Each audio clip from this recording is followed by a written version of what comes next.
హల్లెలూయా. మన ప్రభువైన యేసుక్రీస్తు నామములో మీకు శుభములు.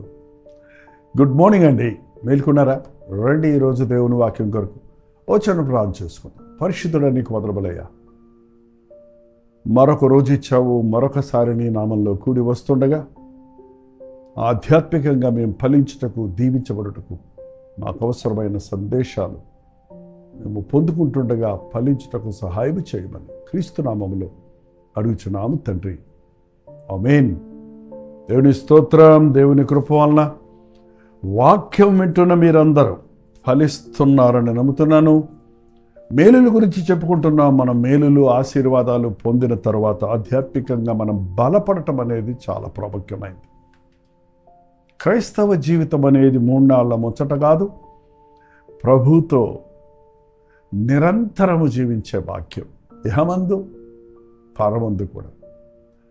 ఆయన ఈ లోకానికే పరిమితమైన దేవుడు కాదు, మనకు ఎల్ల వేళల నిత్యత్వములో తోడుండే ప్రభు.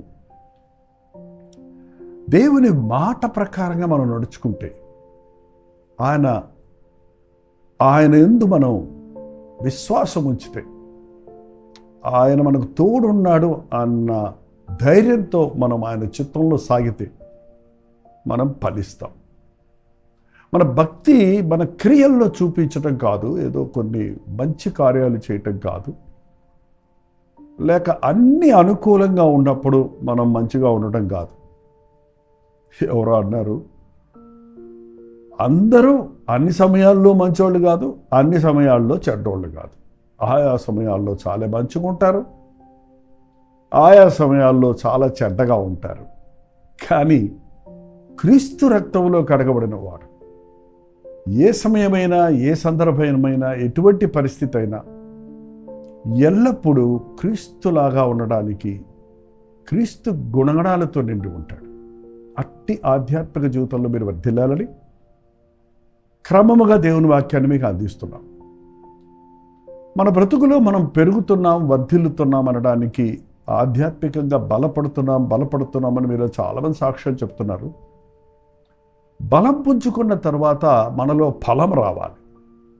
చూసారండి, బలం పుంజుకున్నప్పుడు, ఆ చెట్టు వేరు నాటుకున్నప్పుడు, సూర్యరశ్మిని పీల్చుకుంటున్నప్పుడు, వేరు పారి నీటిని పీల్చుకుంటున్నప్పుడు ఆ చెట్టు ఖచ్చితంగా ఎదుగుతుంది, అంతేకాదు ఫలిస్తుంది. మనలో కొంతమంది మేము ఎదుగుతున్నాము అని చెప్తున్నామేమో కానీ ఫలిస్తున్నామా? మంచి ఫలాలు ఫలిస్తున్నామా? ఈ మధ్య చాలామంది ప్రభు కొరకు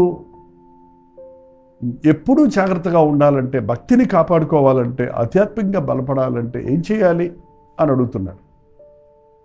దానికి ఒక్క మాటే ఆన్సర్, ఏం చేయక్కర్లా, ప్రభువులో నిలిచి ఉంటే చాలు. చూడండి, యోహాను సువార్త 15వ అధ్యాయంలో, యోహాను సువార్త 15వ అధ్యాయం 5వ వచనంలో, ద్రాక్షవల్లిని నేను, తీగలు మీరు. ఎవడు నా యందు నిలిచి ఉండునో, నేను ఎవని యందు నిలిచి ఉందునో వాడు బహుగా ఫలించును. ద్రాక్షవల్లిని నేను, తీగలు మీరు. ఎవడు నా యందు నిలిచి ఉండునో, నేను ఎవని యందు నిలిచి ఉందునో వాడు బహుగా ఫలించును. ఒక ద్రాక్షవల్లి తీగలు ఆ ద్రాక్షవల్లికి అటాచ్ అయి ఉంటాయి. అది బలం పుంజుకునేది ఆ వేరులో నుండి, ద్రాక్షపు చెట్టు మ్రాణులో నుండి, మ్రాణు అంటారు అనుకోండి, తీగలో నుండి బలం పుంజుకుంటుంది.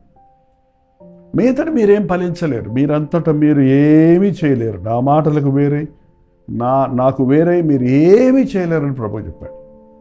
మరి నిజంగా ఒక వ్యక్తి దేవునితో సహవాసం చేస్తుంటే, అంటే అనుదినము ఆయన వాక్యానుసారంగా జీవితాన్ని దిద్దుకుంటూ, ప్రతి క్షణము దేవుని యొక్క ప్రేమను గుర్తిస్తూ, ఆయన ఇష్టాన్ని అనుసరిస్తూ, ఆయనతో సంభాషించుకోవడం ద్వారా, ప్రార్థించుకోవడం ద్వారా, ఆయనతో సహవాసం కలిగి ఉన్నవాడు ప్రయాసపడక్కర్లేకుండానే క్రీస్తులాగా మారిపోతామండి. ఆయన వాక్యం మనల్ని మలుస్తుంది, ఆయన సన్నిధిలో ప్రార్థనా సమయాలు మనల్ని నలగొడుతుంది. మనకి ఆయన సారూప్యంలోనికి మనం మారినట్లుగా పరిశుద్ధాత్ముడు మనల్ని ఆదరిస్తాడు, తీర్చిదిద్దుతాడు.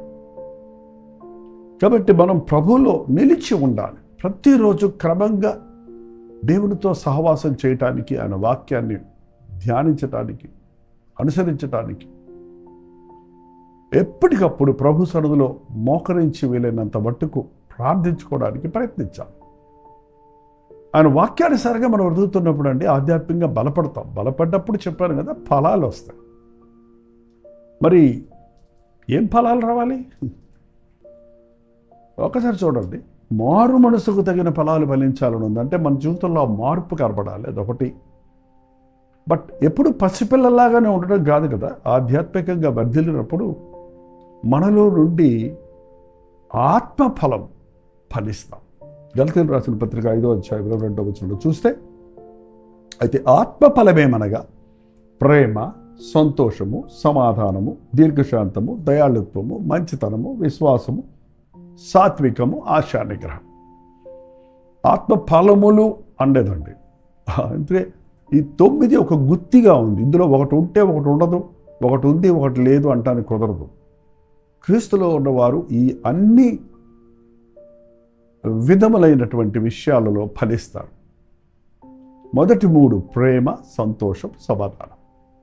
తర్వాత 3 దీర్ఘశాంతం, దయాళుత్వం, మంచితనం, విశ్వాసం, సాత్వికం, ఆశా నిగ్రహం.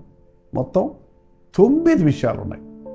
ఈ 9 ఒక గుత్తిగా ఉంది. ఆత్మ ఫలము అనేప్పుడు ఈ 9 కనపడాలి. ప్రవచితమైతే ఈరోజు, రేపు, ఎల్లుండి 3 రోజులు 3 అంశాలుగా ఇవి ధ్యానిద్దాం. ఈరోజు ప్రేమ, సంతోషం, సమాధానం. బాగా తెలిసిన మాటలే. ప్రేమ క్రీస్తులో ఫలించేవారి జీవితంలో, క్రీస్తులో ఎదిగేవారి విషయాల్లో, క్రీస్తును పోలి నడుచుకుంటున్నప్పుడు మొట్టమొదటిగా మనలో కనబడేది ప్రేమ. ప్రేమ అనే పదానికి చాలా పెడార్థాలు తీస్తున్నారు ఇవాళ. బట్ లోక ప్రేమ కాదు ఇది, అగాపే ప్రేమ. ఇతరులను గురించి ఆలోచించే ప్రేమ, ఇతరుల కొరకు శ్రమపడే ప్రేమ, ఇతరులకు ప్రాధాన్యత ఇచ్చే ప్రేమ, ఇతరుల ఎడల జాలి పడే ప్రేమ, నిస్వార్థమైన ప్రేమ, నిష్కళంకమైన ప్రేమ, పవిత్రమైనటువంటి ప్రేమ, యోగ్యత లేని వారిని ప్రేమించే ప్రేమ. ఆ ప్రేమ క్రీస్తును కలిగిన వారు, క్రీస్తులో బలపడుతున్న వారిలో కనబడుతుంది. ఒకప్పుడు మిషనరీలు ప్రపంచ నలుమూలలకు వెళ్ళి వారి దేశం కాని దేశాల్లో, భాష కాని భాష ప్రజల మధ్య ఎందుకు పరిచర్య చేశారు? పాపం అర్థం కాని వారు మత మార్పిడి చేశారు అనుకుంటున్నారు. మత మార్పిడి కాదండి. వాళ్ళకి ఏదో ఒక మేలు చేసి వారిని మతాలు మార్చడానికి అనుకుంటున్నారు. అది చాలా విచారం. ఒకవేళ కొందరు యేసు ప్రభు సువార్తను, ఆయన ప్రేమను అడ్డం పెట్టుకొని అలాంటి పనులు చేసేవారు కూడా ఉండుండొచ్చు. బట్ నిజమైన దేవుని ప్రేమ మమ్మల్ని బలవంతం చేస్తుందన్నాడు పౌలు. పేదల దగ్గరికి వెళ్ళి పరిచర్య చేసేది, అనాథుల దగ్గరికి వెళ్ళి పరిచర్య చేసేది, వీధులలో పడి ఉన్న వారిని చూసి జాలిపడి వారికి కావలసిన అవసరతలు తీర్చడానికి, వారిని ప్రేమించి వారు నిత్యనరకానికి పోకుండా ఉండడానికి ప్రయత్నం చేసే ప్రేమ. అసలు అందాక ఎందుకండి? ఇవాళ ప్రేమ లేని వలనే ఘోరమైన కార్యాలు చూస్తున్నాం. భార్యాభర్తల మధ్య సహజమైన ప్రేమ ఉండాలి. కనీసం తల్లిదండ్రులకు బిడ్డలకు మధ్య ప్రేమ ఉంటుంది. ఇవాళ తోటి మానవుల్ని ప్రేమించలేని వారిగా మానవుడు ఉండడానికి కారణం ఏంటి? శరీర కార్యములు అని 5వ అధ్యాయంలోనే 19వ వచనంలో ఉంది. అక్కడ కోపము, ద్వేషము, అసూయ, విమతములు, ఇవన్నీ శారీర సంబంధమైన వ్యక్తులు కొట్లాడుకోవటము, అసూయపడటము, ఒకరినొకరు చంపుకోవటం, ఒకరినొకరు హాని చేసుకోవటం జరుగుతుంది. అది సాతాను యొక్క గుణం. అయితే ప్రభు ప్రేమను పొందిన వారు, ప్రభువును వెంబడిస్తున్న వారి జీవితాల్లో క్రీస్తు ప్రేమ ఇతరులకు ప్రాధాన్యత ఇచ్చేటటువంటి ప్రేమ, నిన్ను వలె నీ పొరుగువాడిని ప్రేమించే ప్రేమ, మరి ముఖ్యంగా నీ సృష్టికర్తలు నీ కొరకు ప్రారంభించిన ప్రభువును నీ పూర్ణ హృదయంతో ప్రేమించే ప్రేమ ఉందా? మీరు ప్రేమలో వర్ధిల్లుతున్నారా?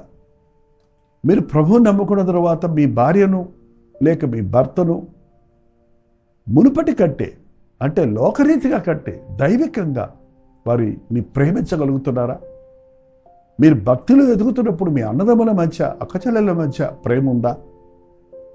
మీరు ప్రభు బిడ్డలమయ్యామని ప్రభువు నన్ను క్షమించాడు అన్నప్పుడు మీరు ఇతరులను క్షమించగలుగుతున్నారా? ప్రేమ క్షమిస్తుందండి.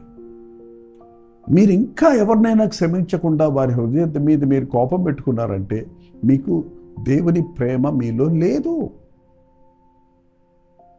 ప్రేమ కలిగి ఉండుటకు ప్రయాసపడమండి. బైబిల్ విశ్వాసము, నిరీక్షణ, ప్రేమ ఈ మూడు నిలుచును, వీటిలో శ్రేష్టమైనది ప్రేమే.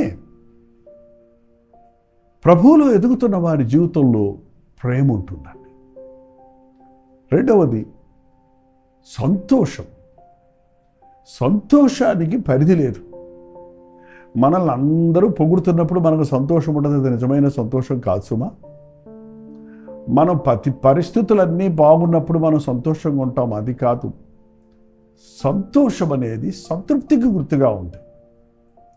నీకు కృతజ్ఞత కలిగిన హృదయం కలిగినప్పుడు, నీవు కలిగిన దాన్ని బట్టి దేవుడిని స్తుతించగలుగుతున్నప్పుడు నువ్వు సంతోషంగా ఉంటావు. కష్టంలో, నిందలో, అవమానంలో కూడా సంతోషంగా ఉంటావు. క్రీస్తుని కలిగిన వారు అన్ని పరిస్థితుల్లో సంతోషంగా ఉండగలుగుతారు. ఉందా? ఎవడో వచ్చిన సంతోషం పాడు చేశాడు, తీసేశాడు అన్న రీతిగా ఉంటే అది నీ హృదయంలో ఉత్పత్తి అయిన సంతోషం కాదు. ప్రభువునందు ఆనందించండి, ఆనందించండి, మరల చెప్పుదును ప్రభువునందు ఆనందించండి అన్నాడు పౌలు. శ్రమలలో ఉండి కూడా, చెరలో ఉండి కూడా నీ జీవితంలో క్రీస్తు నువ్వు వెంబడించేవాడివైతే, నేను రక్షించబడ్డానన్న సంతోషం అన్ని దుఃఖాలకు మించిన సంతోషంగా ఉంటుంది కనుక వేరే వాటిని దేని లెక్క చేయకుండా ఉంటాం. మూడవది సమాధానం. సమాధానం అనేది నా జోలికి ఎవరు రాకుండా ఉంటే నేను సమాధానంగా ఉంటానంటుంటారు.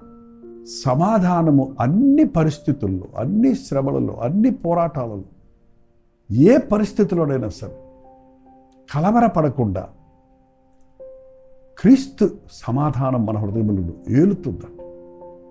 మనం చింతించటం, భయపడటం, దిగులు పడటం, కలవరపడటం మన సంతోషానికి శత్రువులు. దేవుని యందు నిరీక్షణ ఉంచిన వారు నా ప్రభు చేతుల్లో నా జీవితం ఉందని ధైర్యంగా ఉంటారు. కాబట్టి వారు పరిస్థితులకో, మనుషులు చెప్పే మాటలకో కలవరపడిపోరు. ఎదుర్కొంటున్న పరిస్థితులను బట్టి కృంగిపోరు. మీరు క్రీస్తులో ఎదుగుతుంటే మీలో ప్రేమ, సంతోషం, సమాధానం సమృద్ధిగా ఉండాలి. సమాధానకర్త అయిన ప్రభు దగ్గరే మనకు సమాధానం దొరుకుతుంది. ప్రేమామయుడైన క్రీస్తు మాత్రమే మనల్ని తన ప్రేమతో నింపగలడు. పరిశుద్ధాత్మల ద్వారా తన ఆ ప్రేమను మన మీద కుమ్మరిస్తానన్నాడు. ఆయన సన్నిధిలో నిత్య సుఖములు గలవు. ఆయన కుడి చేతిని సంపూర్ణ సంతోషము కలదు. కాబట్టి దేవునితో గడుపుదాం, దేవునితో సహవాసం చేద్దాం, దేవుని వాక్యాన్ని ధ్యానిద్దాం, దేవుని యందు నిలిచి ఉందాం. మన బ్రతుకుల్లో ఎటువంటి వాతావరణం, ఎటువంటి పరిస్థితులు, ఎటువంటి స్థితిగతుల్లో నుంచి వెళుతున్నప్పటికీ అందరి వలె కాక క్షమించేవారిగా, ప్రేమించేవారిగా, అన్నిటినీ సహించేవారిగా, అన్ని పరిస్థితుల్లో సంతోషించేవారిగా మన సమాధానమును కాపాడుకొని క్రీస్తు కొరకు సాక్షులుగా జీవించగలుగుతాం. ఈరోజు మీ అందరి జీవితాలలో ప్రేమ, సంతోషం, సమాధానం ఉండును గాక. ప్రార్థన. పరిశుద్ధుడ, ప్రేమగల తండ్రి, ఎంతో కాలంగా నేను వెంబడిస్తున్నాం, బలపడుతున్నాం అంటూ ఆత్మ ఫలమును ఫలించలేని వారిగా మేము ఉంటే మమ్మల్ని మేము పరిశీలించుకున్నటకు, మా సమాధానమును పాడు చేసే ప్రతి దానిని విడిచిపెట్టుటకు, మా సంతోషం ఎవరూ తీసివేయలేనిదిగా ఉండుటకు, మేము నీ ప్రేమతో నింపబడి ఈ లోకంలో నీ సాక్షులుగా బ్రతుకుటకు నీ వాక్యాన్ని ఆలకిస్తున్న ప్రతి ఒక్కరిని కూడా నీవు ఆశీర్వదించమని క్రీస్తునామంలో అడుగుచున్నాను తండ్రి. ఆమేన్. మన తండ్రి అయిన దేవుని యొక్క ప్రేమయు, కుమారుడైన క్రీస్తు యొక్క కృపయు, ఆదరణకర్త అయిన పరిశుద్ధాత్మ యొక్క సహవాసమును ఇప్పుడును సదాకాలమును మనకు తోడయుండును గాక. ఆమేన్. దేవుని స్తోత్రం. మీ ప్రార్థన అవసరతల భారాలు 954041 నెంబర్కి, మీరు ఇతర దేశాల్లో ఉంటే 91001008 నెంబర్కి ఒక టెక్స్ట్ లేక వాయిస్ మెసేజ్ ద్వారా వాట్సాప్ చేస్తూ ఉండండి. మరి ఇన్ని రోజులుగా 2000 రోజుల నుంచి వింటున్నామని మొన్న మీలో చాలామంది సాక్ష్యాలు చెప్పారు కదా. దేవునిలో, ఆయన వాక్యములో నిలిచి ఉండి ఫలిద్దాం, ఆత్మఫలం ఫలిద్దాం, ప్రేమ, సంతోషం, సమాధానములతో నిండుకుందాం. రేపటి దినాన మరి ఇతర ఫలము గురించి మనం ధ్యానించబోతున్నాం. క్రమం తప్పకుండా ఈ కార్యక్రమాలు వీక్షించండి. ప్రవచితమైతే మధ్యాహ్నం 3 గంటలకు హెచ్చరిక, అలాగే ఈరోజు రాత్రి సోమవారం కదండి, జూమ్ ఉంటుంది. మీరందరూ కూడా రండి, ముఖాముఖిగా మీతో మాట్లాడడానికి అవకాశం కలుగు చేయండి. ప్రవచితమైతే మళ్ళీ కలుసుకుందాం. అంతవరకు దేవుని మహాకృప మీ తోడేను గాక.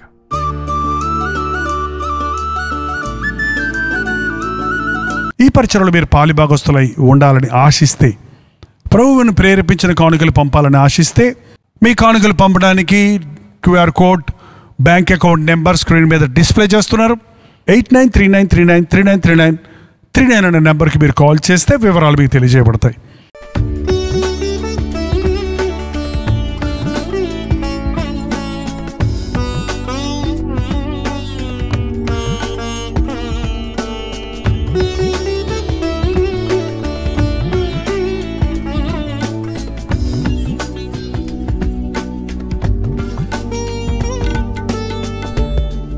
హల్లెలూయా. విశాఖపట్నం పరిసర ప్రాంతాల్లో ఉన్న వారికి శుభవార్త. దేవుని మహాకృప వల్ల ఇంచుమించు ఒక సంవత్సరం తర్వాత మరలా వైజాగ్ రావడానికి ఎంతగానో ఈ సంవత్సరం అంతా ప్రార్థించాం. ఎట్టకేలకు ఈ అక్టోబర్ 2వ తారీఖున గురజాడ కళాక్షేత్రములో 1 డే గెట్ టుగెదర్ను విశాఖపట్నంలో ఏర్పాటు చేస్తున్నాం. వైజాగ్ పరిసర ప్రాంతాల్లో ఉన్న మీరందరూ వస్తారని, మిమ్మల్ని వ్యక్తిగతంగా చూసి మీకోసం ప్రార్థించాలని, ముఖాముఖిగా మీతో సంభాషించాలని ఎంతో ఆశతో ఈ గెట్ టుగెదర్ను ఏర్పాటు చేస్తున్నాం. ఇది హాలిడే కాబట్టి మీరందరూ రండి. మధ్యాహ్నం 2 నుంచి 5 గంటల వరకు, అలాగే 6 నుంచి 10 గంటల వరకు 2 సెషన్స్ ఉంటాయి. ఈ 2 సెషన్స్లో పాల్గొని దైవాశీస్సులు పొందండి. గుర్తుపెట్టుకోండి, విశాఖపట్నంలో గురజాడ కళాక్షేత్రంలో సిరిపురం జంక్షన్, విశాఖపట్నం, మధ్యాహ్నం 2 గంటల నుంచి 6 గంటల వరకు, అలాగే సాయంత్రం 6 గంటల నుంచి 10 గంటల వరకు జరిగే 2 సెషన్లలో మీరు పాల్గొని దైవాశీస్సులు పొందండి. ఈ విషయమే మీకు ఇంకా వివరాలు కావాలంటే 8939393939 నెంబర్కి మీరు కాల్ చేయండి. మరిన్ని అడ్రస్ వివరాలు మీరు తెలుసుకోవడానికి ఈ క్యూఆర్ కోడ్ను స్కాన్ చేసుకోండి. తప్పక వస్తారు కదా. సంవత్సరం తర్వాత విశాఖపట్నం వస్తున్నాను, మిమ్మల్ని చూడాలని, దేవుని వాక్యాన్ని మీకు నేరుగా అందించి, మరి ముఖ్యంగా దేవుడు చేసిన మేళ్లను బట్టి మనందరం కలిసి హృదయాలను దేవుని సన్నిధిలో కుమ్మరించి ఆయన ఆరాధించి స్తుతించాలని ఎంతో ఆశతో ఈ 1 డే గెట్ టుగెదర్ ఏర్పాటు చేస్తున్నాం. రండి, దీవించబడండి.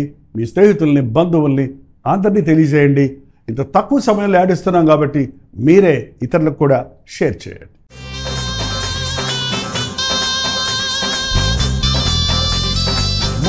ముంబై పరిసర ప్రాంతాల్లో ఉన్న వారికి శుభవార్త. ప్రభుత్వమైతే ఈ సెప్టెంబర్ 24వ తారీఖు ముంబైలో గెట్ టుగెదర్ను ఏర్పాటు చేస్తున్నాం. Only 1 section. సాయంత్రం 5 గంటల నుంచి 10 గంటల వరకు జరిగే ఈ ఒకే ఒక మీటింగ్ మిమ్మల్ని ముఖాముఖిగా చూడాలని, మీకోసం వ్యక్తిగతంగా ప్రార్థించాలని ప్రభు ఇచ్చిన సందేశాలతో మీ దగ్గరకు వస్తున్నాం. రాగలిగిన వాళ్ళందరూ రండి. ఈ ఒక్క మీటింగ్ అయినప్పటికీ దేవుడితో అద్భుత కార్యాలు చేస్తాడు, ఆశ్చర్య కార్యాలు చేస్తారన్న విశ్వాసంతో రండి. మన బాధకాలు చక్కగొట్టబడతాయి. మనకు కావలసిన విడుదల, జయము ఇవ్వడానికి, పరిశుద్ధాత్మని కార్యములు జరగడానికి ఎంతో విశ్వాసంతో ఎదురు చూస్తూ చెన్నై నుంచి మేము ముంబై వస్తున్నాం. ముంబైలో పలు ప్రాంతాల్లో ఉన్న మీరు కూడా రండి. ఈ పరిచయలో, ఈ మీటింగ్లో పాల్గొని దైవాశీస్సులు పొందండి. చిరునామా గమనించండి. మీకు అందరికీ తెలిసిన morning star school, cyan, Dharavi, Mumbai. ఇంకా ఈ విషయమై మీకు వివరాలు కావాలంటే ఈ కింద ఇవ్వబడినటువంటి నెంబర్లో మీరు కాల్ చేయొచ్చు, లేక వాట్సాప్ పెట్టవచ్చు. ఇంకా ఆధ్యాత్మికంగా మిమ్మల్ని బలపరచడానికి మీ ప్రార్థనా అవసరతలు భారాలను ప్రభు సన్నిధిలో ఉంచి మీ కొరకు విశ్వాసంతో విజ్ఞాపన చేయడానికి మేము ఆశ కలిగి ఉన్నాం. కాబట్టి రండి, దేవుడు తన అద్భుత ఆశ్చర్య కార్యాలు ఈ మీటింగ్లో జరిగిస్తాడని ఎదురు చూస్తూ రండి. దేవుని సన్నిధిని అనుభవిద్దాం, ఆయన్ని ఆరాధిద్దాం. మీ స్నేహితుల్ని, బంధువులను కూడా ఆహ్వానించాం. గుర్తుపెట్టుకోండి, సెప్టెంబర్ 24వ తారీఖు సాయంత్రం 5 గంటలకి morning star school, cyan, Dharavi, ముంబైలో 1 మీటింగ్ జరుగుతుంది. మిమ్మల్ని ముఖాముఖిగా చూడాలని, వ్యక్తిగతంగా ప్రార్థించాలని ఆశిస్తున్నాను. రండి, దీవించబడండి.